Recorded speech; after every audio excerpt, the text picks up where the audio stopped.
Landing a remote job can be hard, but it can be even hard once you land the remote job because you need to meet the company's expectation about you, and you also want to find a work-life balance that motivated you at the first point to land a remote job.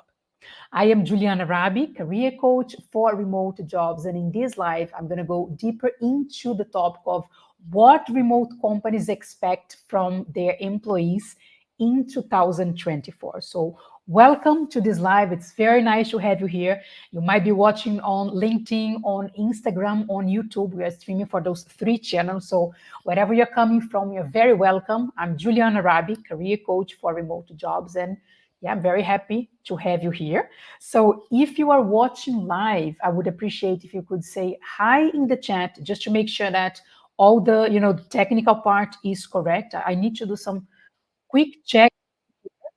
I have some, let me see, from my side here. So you can help me by saying hi in the chat and confirming that the sound is okay, that the video is right. I'm also going to check one quick thing in my phone to ensure that the transmission is fine. Yeah, it's a bit hard to be on this side because there's a lot of technical things to be checked. So welcome everyone who is joining now. We are going to talk about what remote companies expect from their employees, from their remote employees, right, in 2024. I have a special guest that I'm going to bring her on stage very soon. But first, yeah, I think it's all working fine. But again, if you're watching live, I would really appreciate if you could say hi in the chat and let me know if it's working fine. So Vaya said hi on LinkedIn. So Vaya, let me know if the sound is okay, if the image is okay. And I also want to know, I'm curious to know if people who are watching live, if they have remote work experience or not. Because I know that some people, maybe they're already working remotely and they are considering their next remote job, like a career progression, right? The next stage of my career, better position, different, maybe a career change within the remote work environment. But there might be people watching this live that they are looking for their first remote job. They want to make this move to finally go remote and have more flexibility. So this live is for both of you, okay? Whether if you have remote work experience or if you don't, you are going to learn for sure in this live. But I'm curious to know if the ones watching live, if they have or if they don't have remote work experience. Okay, King Michael said yes. Okay, is it a yes for the sound, the video, or yes for remote work experience?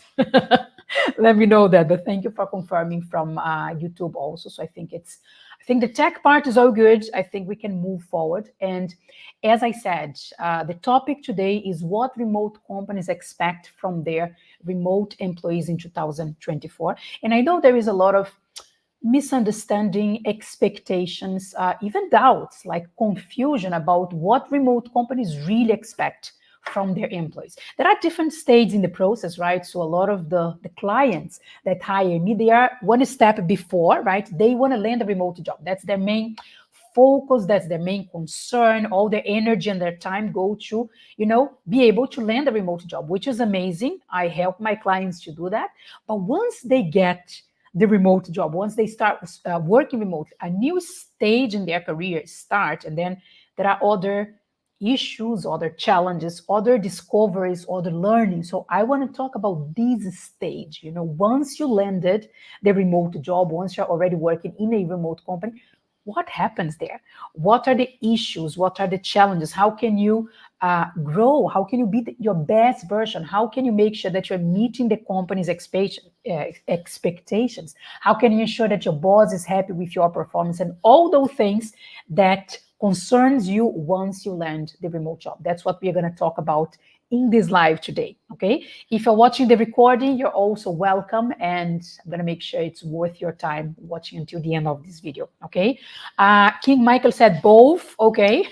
Sound and you already have remote work experience, perfect. So look, we are gonna start. I wanna leave the communication open in the chat, okay? I want to let you talk to me and to my guest through the chat. So if you have any question, if you have any comment, if anything that we talk about resonates with you. Maybe it's very similar to what you're facing. Maybe it's something you're concerned about. So please feel free to use the chat. I'll keep an eye on it. And we're going to answer also the questions live. Okay.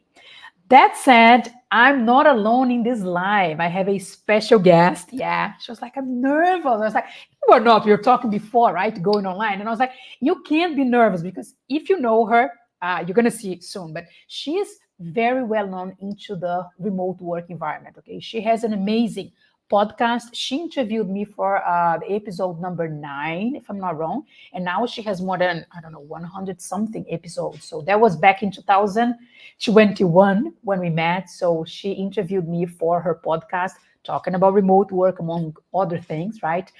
She also has courses and group programs to help professionals to land a remote job. She's very active in the community. So we got we become to be friends since we met in 2021, like 3 years ago. And I'm very happy to have her live here in this event, because we talk about remote work all the time, let's say on the backstage when we meet in person through WhatsApp, LinkedIn, whatever. And now it's the chance to do it live with you, so you can also learn from her and ask questions and all of that. So if you still don't know Magali Bejar, this is your opportunity. So let me bring her on stage, my special guest. Hi, Hello, welcome. thank you for having me. I'm very excited to be here.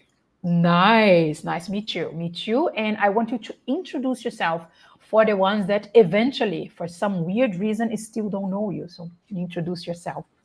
Yeah, maybe there's people who know me from the Spanish world, but now let's do it in English. I'm a computer engineer from Argentina. I had the opportunity to win scholarships and to study in Georgetown University in Washington, D.C., in London School of Economics and Singularity University. And then I found it after 9 years working in tech as a product manager, both for companies in Argentina and United States. I was able to travel while being a digital nomad. Now I'm back in Argentina, and I founded Tiene que haber algo más, which in English means there has to be something more, to close the gap between Hispanic professionals and global opportunities. That was what helped me in my career. So I want to help other people to get those incredible opportunities as well. Nice. Very nice. Very nice. So, I know you, like me, you help professionals, among other things that you do, right? You help professionals to land remote jobs. And as I mentioned at the beginning, this is the initial stage of someone going remote, right? Having more flexibility, taking their career to the next level and all of that. But then there is the next stage, which is when people actually land a remote job. Finally, they celebrate, they are super happy and all of that. They sign a contract, they have a starting date, and then they are finally actually working remotely, right? They started this new stage of their lives and their careers. So in your experience, Maga, what is more difficult? Is it landing a remote job and starting this career, or is it finding a real work-life balance once you landed the remote job? What is harder? I think both are very tricky in 2024. Maybe a few years ago, it was easier to get a remote job than to keep it. But now, after the layoffs in 2022, 2023, there's a lot of uncertainty, I feel like, in both in the candidates and the companies. So I would say it's not the best answer, but I would say both are very difficult right now. But once you get the remote job, there's a ton of things that you didn't realize that you had to do besides your technical role. And those are the things that you figure out once you have the job. And it's very tricky because now you need to figure out on the fly. Yeah. Yeah, and it's interesting because depending on the stage that you are in your career, you're focusing in one thing, right? So when I talk to my clients about landing a remote job, they are 99% of the time not thinking like, okay, how am I really going to be productive at work? How will I balance, my personal life and my work life? How can I, find the balance and grow my career? They're not thinking about it. They are thinking about the stage they are, which is fair. And I think that's correct. So one thing at a time, right? If you still don't have a remote job, that should be your focus. I totally agree with that. But then there is this other step, which is equally important. So I agree with you, equally important and equally tricky, because you don't want to imagine like you landed a remote job, you spend months trying to, to get it, a lot of interviews and all of that. And then once you are there, it's not working. You're not happy. You are, overwhelmed, you're burnout, your boss is not happy with you, your performance decrease. So we want to make sure that this doesn't happen, because otherwise it's like a waste of time, the whole process. Right. So you mentioned the productivity side, which I'm sure these people listening to us, they're gonna figure it out. But it's more challenging is, how do you close a gap between your boss, the company's expectations and way of doing things, and your experience, like your past experience? Because I'm just going to tell my experience. I'm from Argentina, where most of the time we're pretty direct, even though when we're working. But the first time I had to work with a manager from the US, but not only he was a guy, but also he was from the West Coast. So it was very challenging for me, because people in California tend to be pretty polite. And in Argentina, because we're pretty direct, we couldn't figure it out.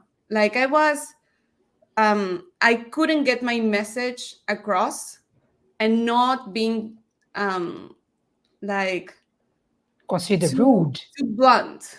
Okay.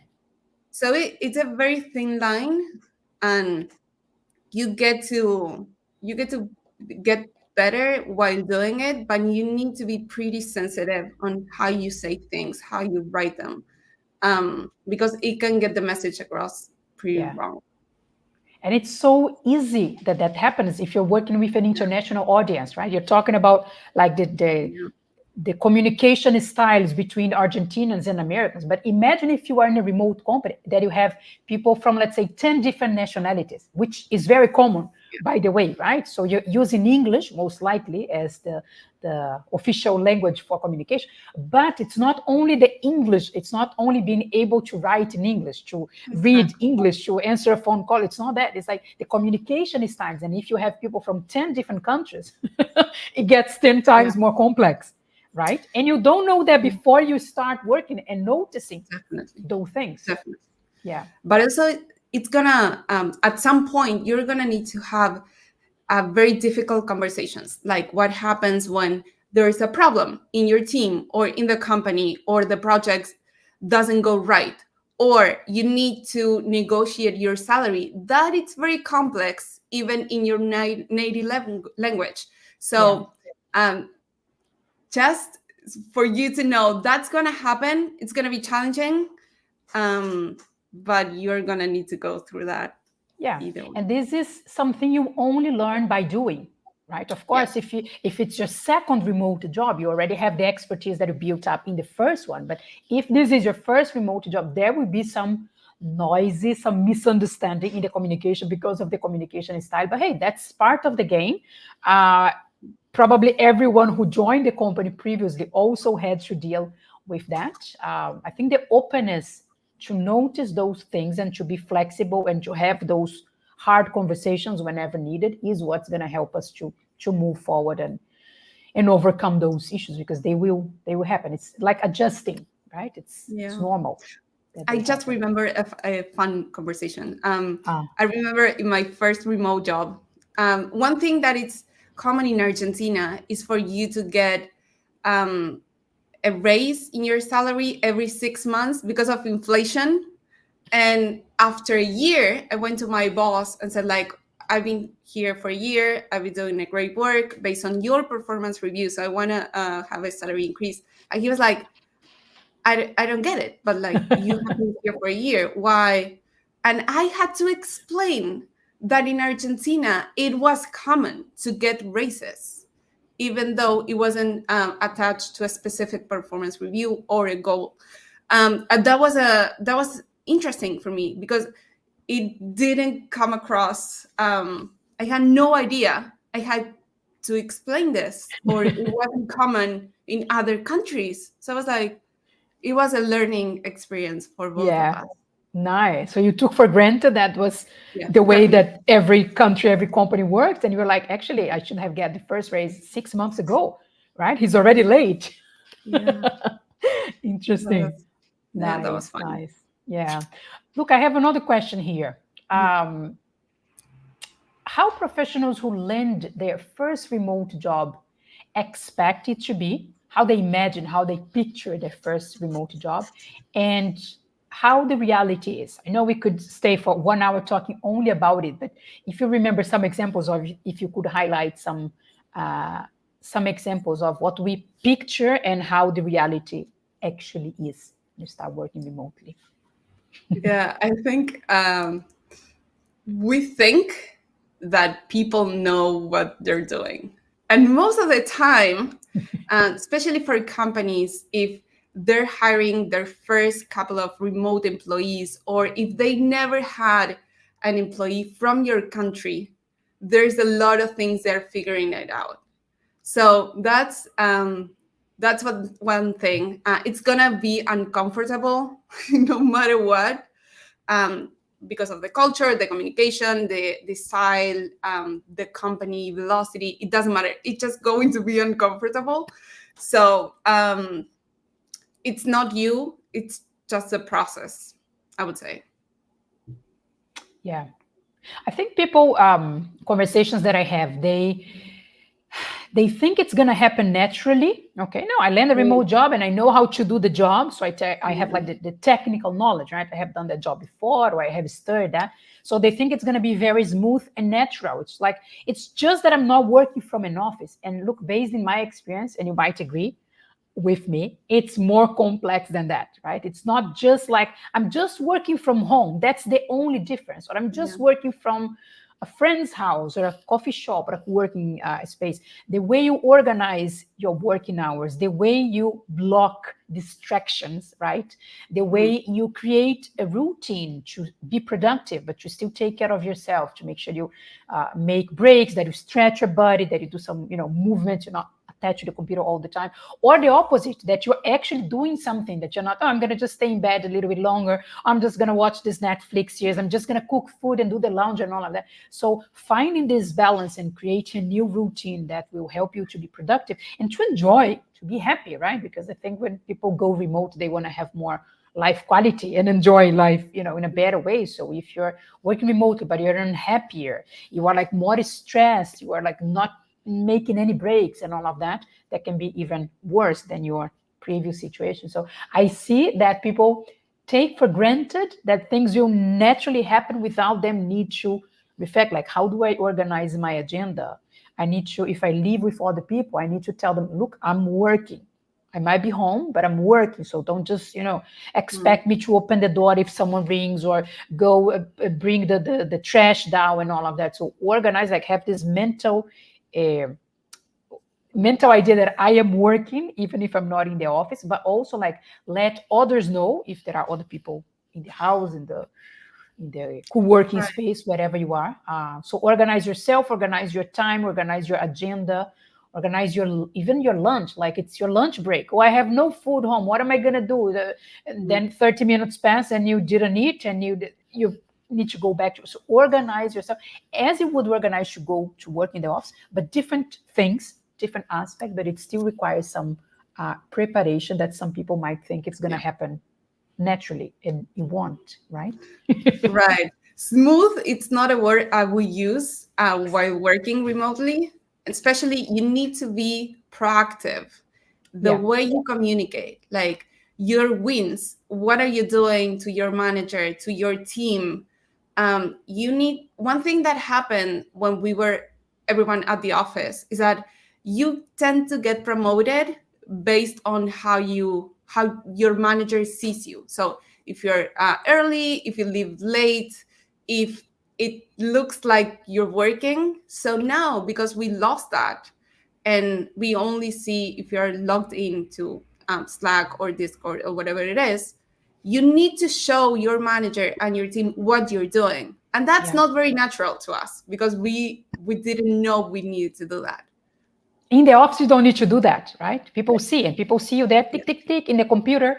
That's it. But now they will not only see you, but what you do might not be noticed, especially if you do something that then other person take that work and do something else. It's like, it might not show up, and you need to be proactive. As you said, you need to speak up, right? You need to show that. And remote work will be really based into results, right? So what are the outcomes of what you're doing? And a lot of remote companies, some are slightly different. Some remote companies, you need to be clocked, like you need to work from, let's say, 9 to 5 New York time. You need to be online at that time. But other remote companies, it doesn't really matter if you are working on a specific hours, as far as you do the work, as far as you get it done. So you need to deliver a report by 5 p.m. today. So is the report done properly? Is it correct? Is it complete? Was it sent before 5 a.m.? So depending on the thing you need to do, the way the company works, you will need to speak up and show up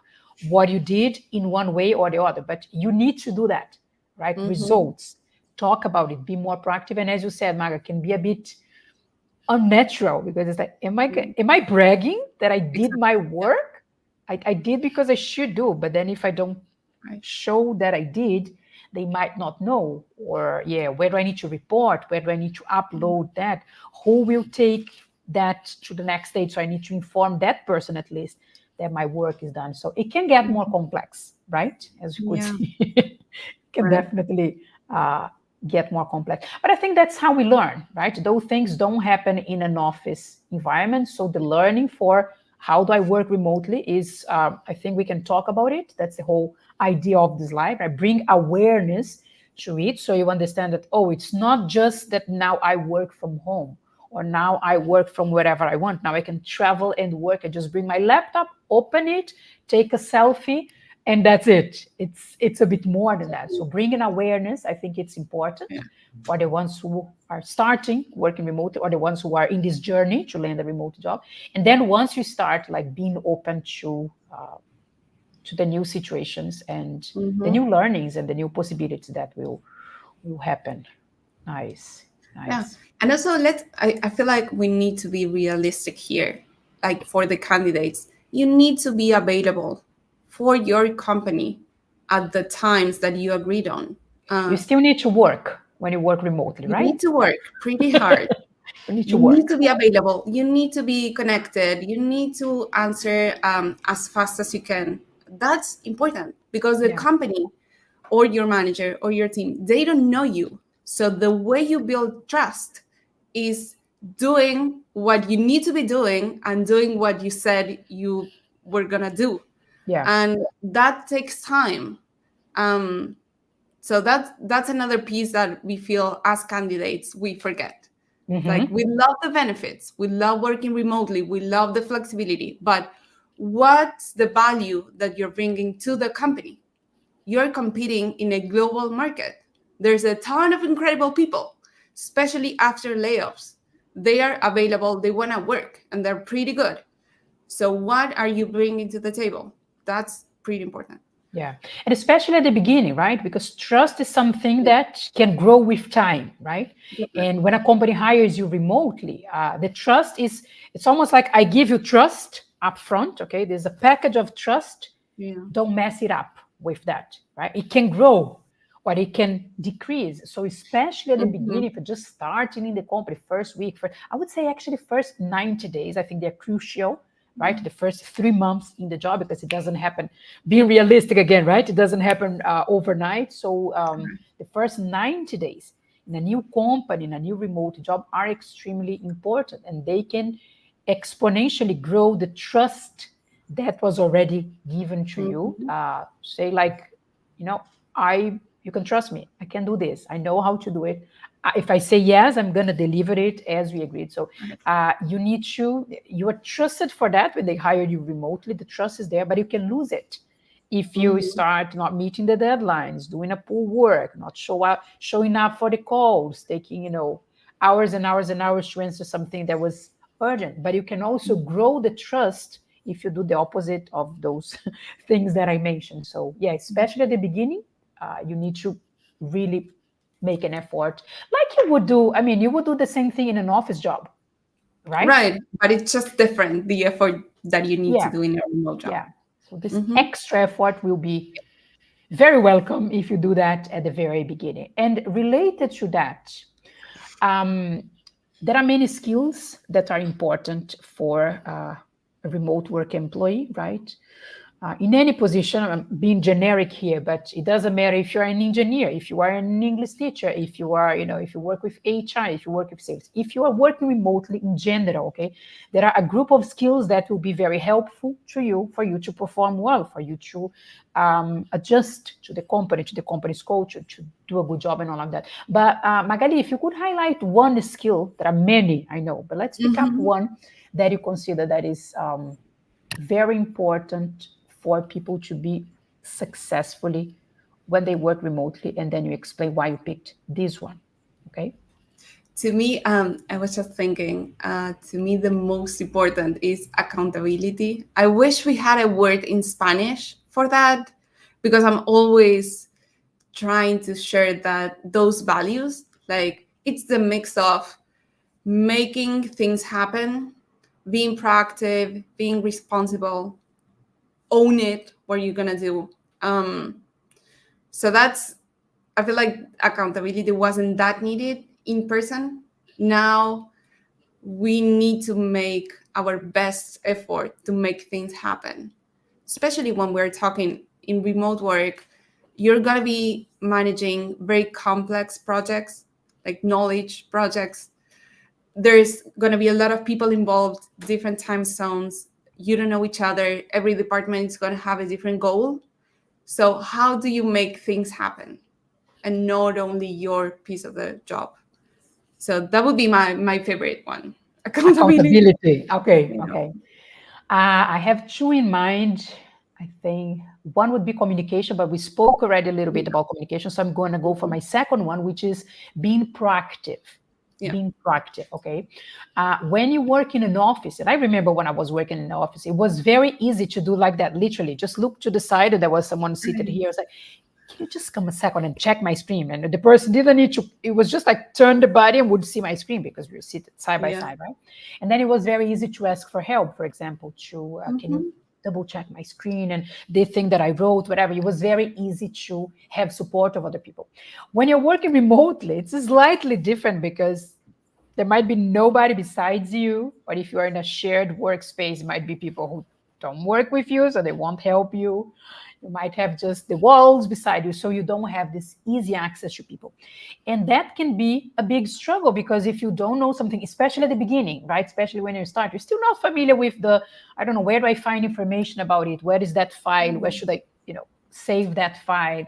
Where is that SOP? Or who is the right person to answer that question? So the tendency is that you kind of stay quiet because you not even know who is the right person to help you. So who am I going to ask for? Because I not even know that. So there is this tendency of being like kind of shy, quiet, and I'm just gonna wait and see if I figured it out the answer, or I'm gonna go on Google or ChatGPT and spend 3 hours searching for something that maybe on a Slack message in 2 minutes, someone was gonna give me a brilliant answer. And it's like, oh, that's it. Where do I need to click? It's here. That's it. I was searching for like 1 hour where to click, and the person just told me. So when we are proactive, we need to also go over our ego sometimes, right? And say, Yeah. I didn't understand. Can you say that again? Like, I think I didn't get it. I'm sorry. I'm taking notes here, or can you say that again? I'm going to record the screen so I can check that. And like, you need to speak up and you need to say when you have doubts, when you didn't find a file, when you are going to be late. Like, I don't think I can meet that deadline. I think I can only do that tomorrow. So say things before they get a big problem, right? Like, why you didn't say you had issues with that? Why you just said like 20 minutes before the meeting? So being proactive goes very well along with accountability also. So those two Right. things together are really And good. that's so uncomfortable because you don't know if the problem is you, if you should know this already, Yeah. like if you're doing something It's a wrong. silly question, right? Is it Yeah, stupid to ask that? But right. you won't know until you ask, and you won't be able probably to do your work if you don't ask, right? Right. So I loved what you said about recording things. That's why documentation is so important, Yes. both for companies and for employees. If you have good documentation, you don't need to do so many meetings about explaining yourself over and over again about the same topics. And every Yeah. time there's a new team member, you can point them to something for them to read or to see. So I love that. Trying to get more asynchronous communication instead of doing a live thing, every single thing. Yeah. We don't love day-to-day meetings when they're We like don't. unnecessary. And we don't need to have them if you work remotely and we have the right SOPs and the right procedure. So yeah, nice, nice. I have another question.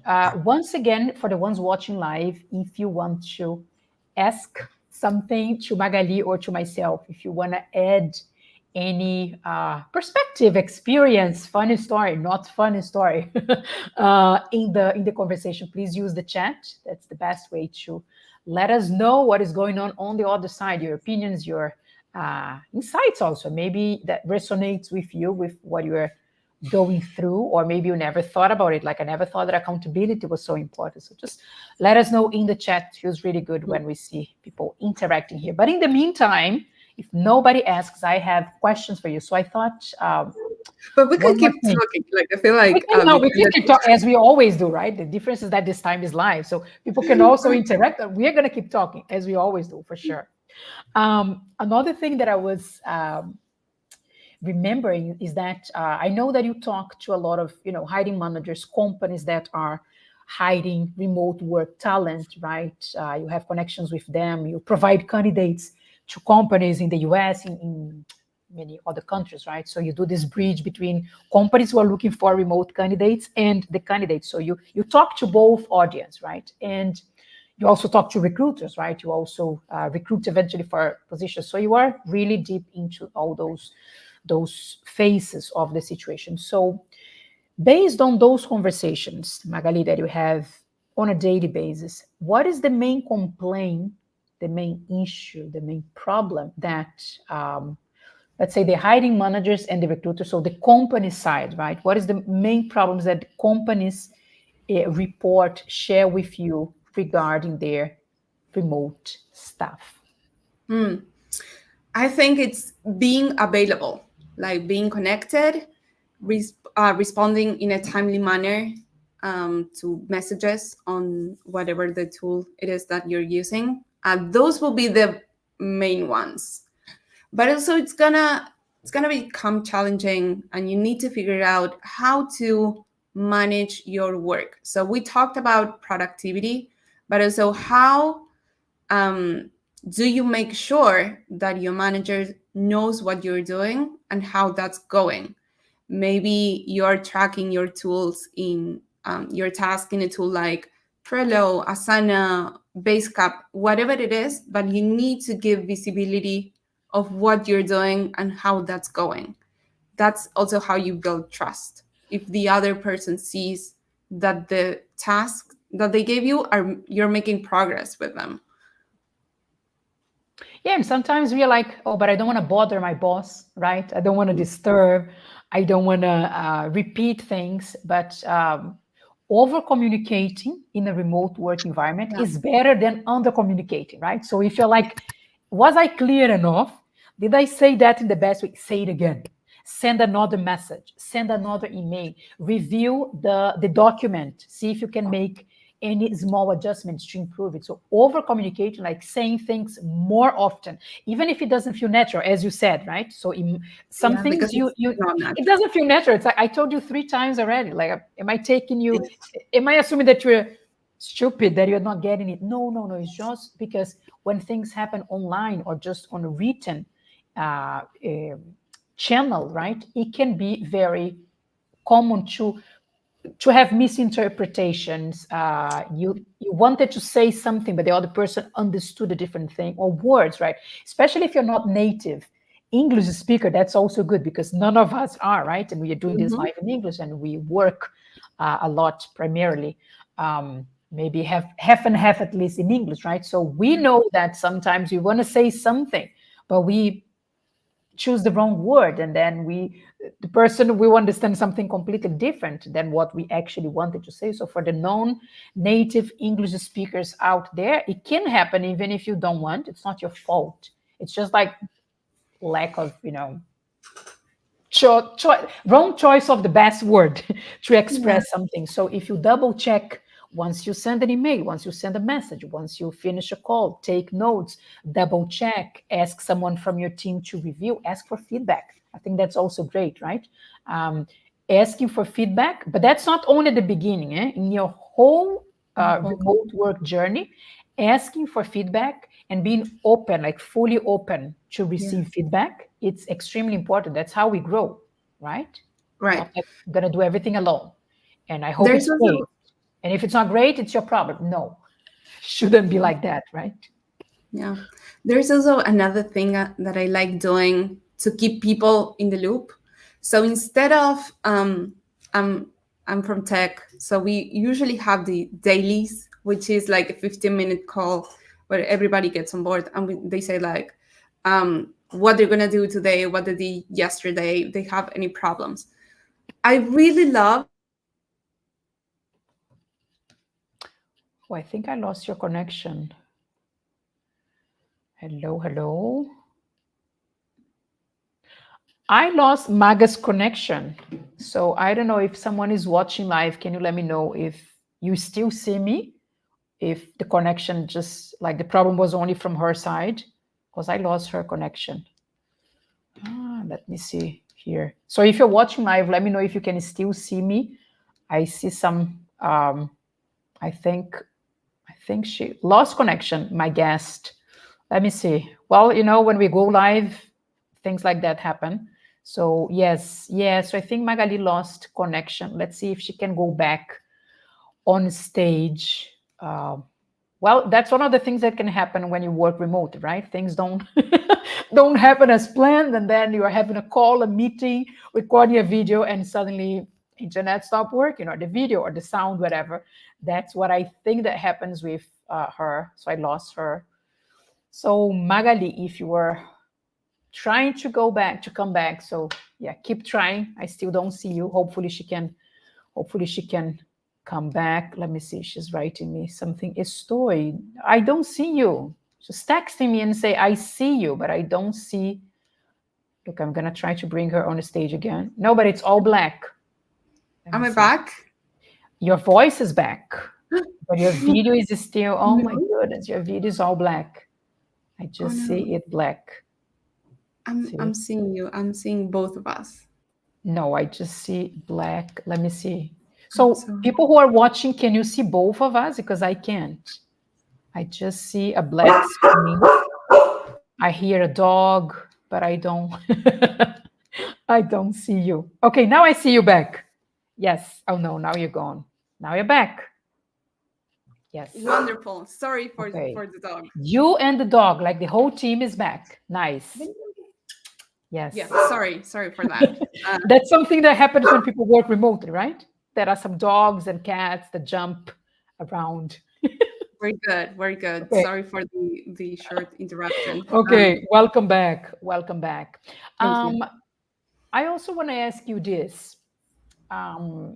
We spoke a bit about some elements that are important when people recently started working remotely, right? Some elements that might be necessary in the whole journey of working remotely. But if we focus on the beginning, okay, the first 3 months that are crucial, that will probably even define if you will remain in the job or if they're going to find a replacement for you. So probably you're still into the probation period, right?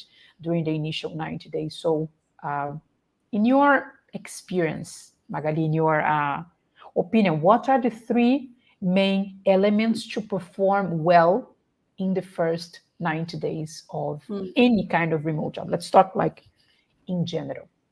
3 things. I would say the first one is get to know the people in the company. You need to book one-on-one meetings just to get to know them. These are not only the people in your team, but also like people from other departments that you're going to be working with.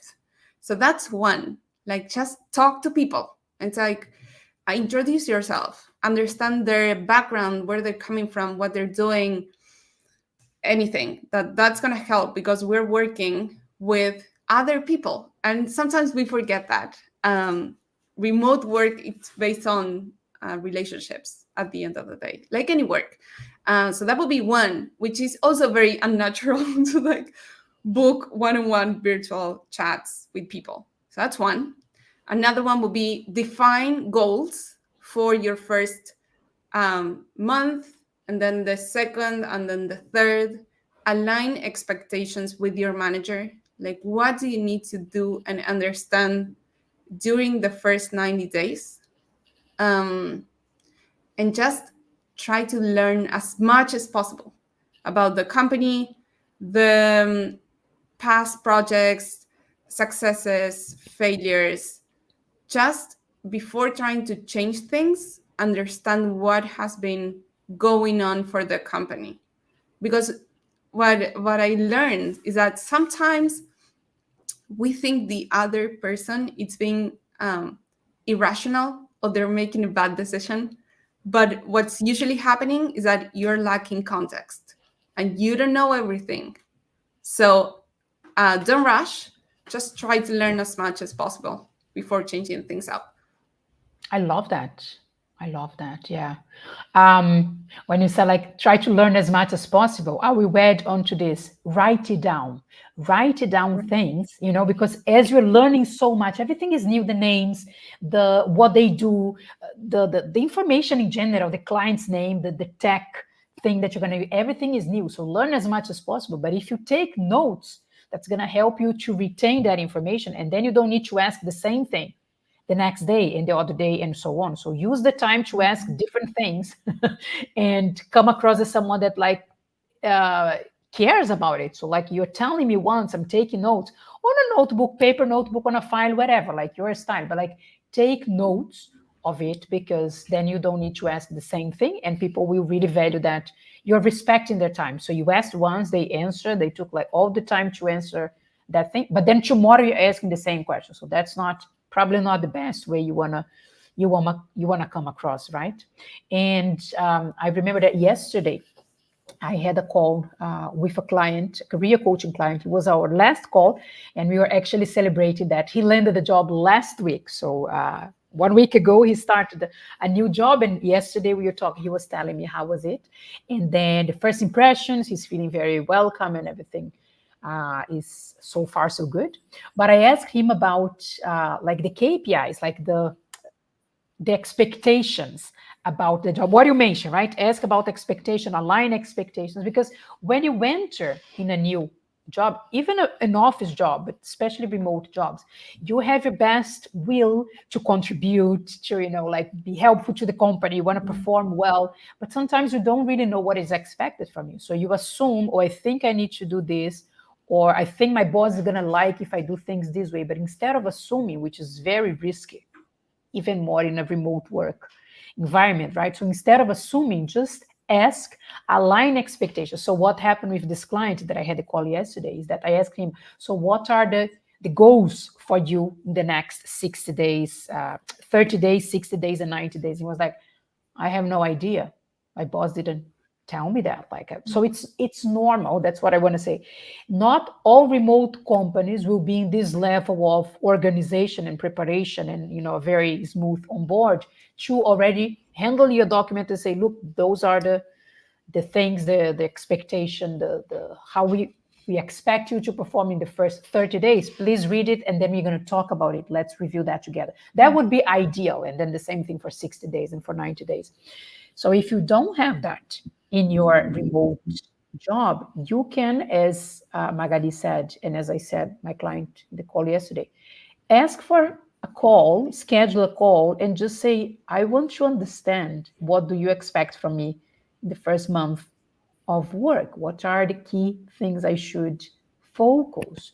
What are the things you need me to learn? What are the people I should connect with? What are the daily tasks that I should, do every single day? Is there something I should do once a month or halfway through the month? Just ask those things, because if you don't ask, nobody can keep you accountable. The communication will be broken. You're not being proactive. You're assuming that they want this or they will be happy if you do. So assumptions can be very bad. So this I love asking that. is just easier, although it might be unnatural, Yeah, right? yeah, I love that. Ask, even Yeah, though your manager might not have a final answer, at least you're opening the conversation. And also, another good question is, what do you need from me? Like, how can I support you as my manager? Like, what do you need me to do? Because sometimes the communication style, it's pretty different. It's like, yeah, what do you prefer? Sorry, my dog. What do you prefer? Like, do you want me to send like a daily Slack message telling you about updates, or do you prefer an email? Do you want to have a weekly call? Like, what do you need from me? yeah. Because that's going to open up the conversation, and the relationship is going to be way smoother. True, true. Less assuming, more Yeah. asking, even if it doesn't feel natural, even if in the office you're just like looking to the side, your boss will see you, hey, that was enough Yeah. in some cases. But when you work remotely, different rules, different Yeah. issues, right? But I would say very exciting. So I hope this live event doesn't come across a negative one. Right? Right. Because you're highlighting a lot of, oh, that's out of my comfort zone. Oh, I have never thought about it. Oh, I'm Yeah. not sure I know how to do it. So it's not to scare anyone. But you said something at the beginning, Magali, that I liked. It's like being realistic about what is Yeah. expecting you, right? Once you land a remote job, not just be dreaming, happy, celebrate. Let's celebrate. I'm ready to celebrate with you your new job. I love when my clients share that with me. So there is a big part of celebration, but then it's time to get work done, and then everything that we shared will definitely contribute for that, right? Yeah. I feel Yeah, like also the cultural fit, not only the cultural differences, but the cultural fit with the company, it's so important. yeah, We don't even realize that. Sometimes you, as a candidate or as an employee, you work better on a more fast-paced environment, and then you are a startup type of collaborator, and that's incredible. But then if they put yourself in a big company, it's not going to work out for you. And just that's your personality. It's completely fine. Everything's fine. But you need to figure out what are the best environments for you to thrive on. And that's also tricky to yeah, learn. That's going to get clear with more experience, yeah. as long as you This move forward. Yeah, this client that I spoke yesterday, the one that landed a job a week ago, his previous job was in a startup. So there was all the hype that you said, right? Things were moving very fast, and he was the CFO, like in the finance area. He had the, like, very high position. Things were very dynamic and all of that. And now he said, I want a different kind of work environment. I want, because the startup ended up, closing doors because, they didn't manage well their the The runway. yeah, the not the finances, the investment. There was not enough investment, and so on. So he said, now in this stage of my life, I want a bigger company. I need things more structured. I need some more stability. So even the same person Yeah. might be a great fit for a startup in a certain period of their life, and Yeah. then in a different period of their life, they want a more, a more structured, multinational, more conventional work Mhm. environment. So that's what you said. When I know the kind of environment that works better for me now, today, I can go for it. And it might change in 5 years, it might change in 10 years, it might change Yeah. in 2 years, which is perfectly fine. But don't go blind like, oh, it's a remote job, that's all perfect. There Right. are other elements to Definitely. consider. Yeah. Um, when we're working with companies to help them hire their remote teams, And one thing that I've noticed is that I ask them, like, to the company, a lot of questions, like, what type of person do you need? Because it's one thing to know about sales, then it's another thing to have a specific background experience, but then it's like the personality, like, is this going to be the first person to build a team and they're going to be responsible for defining all the processes, and then you need like a startup type of person, but then it's going to be different if it's the fifth person that gets to the same team. That might not need like that proactiveness, or it needs to have a different type of personality. That's why not only the cultural differences, but also the cultural fit, but also I feel like it's trying to get the right person for the right company at the right time for the right team. So yeah, it's a little bit complex, but a lot of rights together. a lot of rights, yeah. But with, at least with my remote experience as an employee, a candidate, a hiring manager, and a digital nomad, I'm able to help companies to figure out what are some things they should consider, even though that question might never pop up like naturally, because you don't know. We don't know what we don't know. We don't know what we don't know. Exactly. And talking about that, I want to know if people watching us, if they have any questions, any comments. We are going towards the end of the live. So this is almost like the final opportunity. Yeah. For questions, comments. And I think it's important, right? I talk a lot about the previous stage, as I said, right? How to land a remote job, how to start this stage of your career, right? Having more flexibility and all of that. But then there is a whole different world that it's equally important. It's just like whatever moment you are in your remote work career, are you trying to start it, or are you there already? So you're going to face different issues, challenges, growth opportunity, and that's exactly what we, Magali and I, wanted to bring to. It's like to bring awareness of that, okay, and then be open to do your best, work, ask for help, say I'm not sure, I don't know, can you explain that again? I'm gonna take notes and all of that. But it's important to understand that every stage in your remote career will have different things to consider, right? And then we have this comment here from Craig saying, great content. Nice to have you here. Thanks for watching us. So any more comments, feedbacks? It would be nice also if the ones watching live could share their takeaways, right? To see if what we shared resonated with the ones watching, right? So your takeaway, one learning that you had, that would be nice also to read. And in the meantime, before we finish the live, Magali, any final comments, notes for the ones who already landed their remote jobs, or for the companies who are willing to bring new people to them? So any final message that you want to share? Yeah, I think that in 2024, having a remote job, it's a privilege. Unfortunately, it's not a right yet. And it's very, there's a small percentage, I feel, in the world of people that can get a remote job. So it's an incredible opportunity. And I think both companies and employees or candidates, we need to be responsible for that.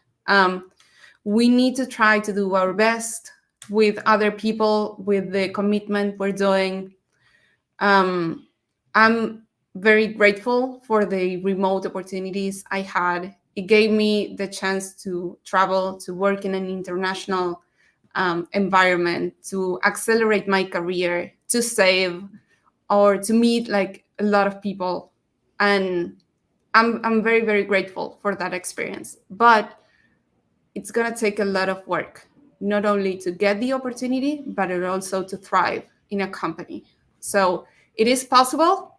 It just for the brave people that are going to put the lot of work that it requires. And you're going to be fine. Like, you can write to us if you have any questions, but you're going to be fine. just need to push through. It's going to be worthy, right? Yeah. Nice, nice. Inifuru said, I'm just joining now and it's quite insightful. Thank you. Thank you for being here, at least at the end of the live. The recording will be also available, okay, for everyone that didn't watch since the beginning. And I think you should, because we cover a lot of topics, right? In this time together. So if you didn't see from the beginning, you can watch the live, you can watch the recording. It's going to be available. And you can just, go from the beginning and have the full information. So thank you, Magali. Thank you very much. It was nice to have this conversation live and recorded. Now we're going to keep having our conversations in many different states and hopefully more live also, right? I think the next one we should do that in Spanish. What do you think? I love that, because we only go for dinners and coffee. So let's do it live. Let's do it live and we do the next one in Spanish. Deal? Yeah. Yes? Okay. El siguiente en español, entonces. Muy bien, muy bien. Thank you to everyone who was here live with us, watching this live. I hope you could learn and get this awareness that every stage in your remote work career, we will have different things to focus on, things to pay attention, and opportunities to be happier, to have more work-life balance, to just enjoy whatever stage you are in the journey. So if you are struggling to land a remote job, I can help you with that. Magali can help you with that. If you're already working in the company, everything that we shared here can be helpful also to you in this journey. Okay, so Magali. Before we close this up, there's a question here. Why do you think it's difficult nowadays to land a remote job? Let me put it here. Through the chat. Thank you for the question. I think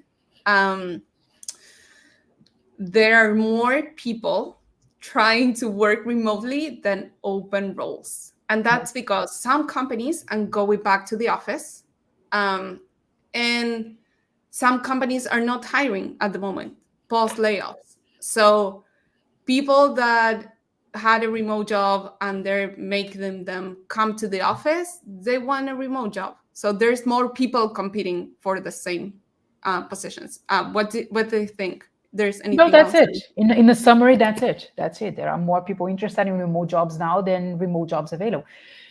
That's why having the right strategy, the right plan, to get there is even more important. It was easier, unfortunately, it was easier to land a remote job 3-4 years ago. Now it's more complex. It doesn't mean that there are no remote jobs, and my clients are landing remote jobs very often, very recently. I just shared the story, right? The conversation I had yesterday. But you need the right strategy. You need to prepare more because the competition is higher. So it's not about giving up the plan, at least in my opinion. It's like you don't need to give up your dream of having a remote job, but you need to prepare better because there are less options, more competition, highly qualified people out there. Yeah. So having a strategy, having a methodology, know what you're doing will save your time and will help you to achieve the results that you actually want. Okay. All right. So thank you once again, Magali. Thank you. I'll see you in our next live in Spanish. Okay. Wonderful. Thank you very so much for having me. Nice. Thank you for being here. Thank you for watching this live, maybe live with me, maybe the recording. So thank you very much for your time. And let's keep in contact. If you don't follow me yet, you are very welcome to follow me on LinkedIn. Send me a message, say I watched the live, I liked it. Let's connect. I'll be open to connect with you. I have a YouTube channel with more than, I think, 126 videos to be specific. So there's a lot of content about career, about remote jobs, about resumes, use of LinkedIn, interview preparation. So you can also check my YouTube channel to learn from my free content. And if you have interest in any closer support, just drop me a message and let's see how I can better support you in your remote work journey. Okay? Have a nice day. Bye. Ciao.